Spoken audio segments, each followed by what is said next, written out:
ഒരു പ്രമുഖ മലയാള ചാനലിൽ വന്ന ഒരു പോസ്റ്ററാണ് ഈ സമ്മതി. പക്ഷേ അത് നിങ്ങൾ ഉദ്ദേശിക്കുന്ന പോലെ മരുന്നടി നിങ്ങളല്ല. പലരും ഉദ്ദേശിക്കുന്ന പോലെ മരുന്നടിയും കാര്യങ്ങളൊന്നും അല്ല. അത്യാവശ്യം ഗുരുതരമായിട്ടുള്ള പ്രശ്നം തന്നെയാണ്.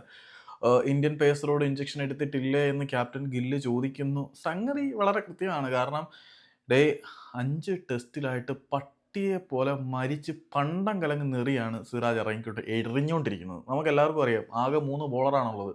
അതിനകത്ത് സിറാജ് 5 ടെസ്റ്റും കളിച്ചു. എറിയുന്ന അവസ്ഥയെന്നൊക്കെ പറഞ്ഞാൽ പണ്ടം കലങ്ങുന്ന എറിയാണ് എറിയുന്നത്. അമ്മാതിരി എറിഞ്ഞ് തളർന്നിരിക്കുന്നവൻ കോൺഷ്യസ്നെസ് പോയി കാണും. അതുകൊണ്ടാണ് അന്ന് ബ്രൂക്കിന്റെ ക്യാച്ച് എടുത്തിട്ട് പുറമോട്ട് പോയി ബൗണ്ടറി ലൈനിലൊക്കെ തട്ടിയത്. കാരണം സിറാജ് ബോധത്തോടൊന്നും അറിയത്തില്ല. അത്രമാത്രം ടയേർഡാണ്.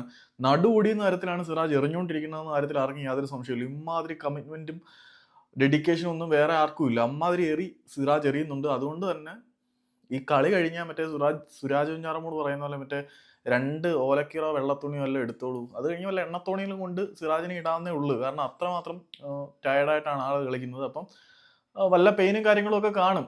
അത് കാരണമാണ് പെയിൻ കില്ലറൊക്കെ എടുത്തിട്ടായിരിക്കും സിറാജൊക്കെ കളിക്കുന്നത്. സോ ഈ ഒരു ടെസ്റ്റ് കഴിയുമ്പോഴത്തേക്കും കുറെ പരിക്കിന്റെ റിപ്പോർട്ടും കാര്യങ്ങളൊക്കെ പുറത്തോട്ട് വരും. ഇത് കഴിഞ്ഞ് കുറെ എണ്ണത്തിന് എടുത്ത് എണ്ണത്തോണിയിലേക്ക് ഇടേണ്ട അവസ്ഥയാണ്. പിന്നെ ഗംഭീറിനെ അങ്ങനെ കുറ്റം പറയേണ്ട കാര്യമൊന്നുമില്ല.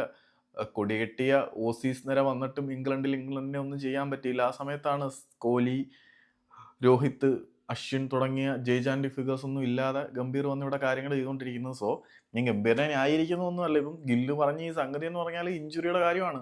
ബൂംറയ്ക്ക് കിട്ടുന്ന പരിഗണനയോ വർക്ക് ലോഡ് മാനേജ്മെന്റോ ഒന്നും ഇവിടെ സിറാജിന് കിട്ടുന്നില്ല. സിറാജ് അവിടെ പണ്ടം കലങ്ങുന്ന എറിഞ്ഞ് തളർന്ന് ചത്തിരിക്കുക.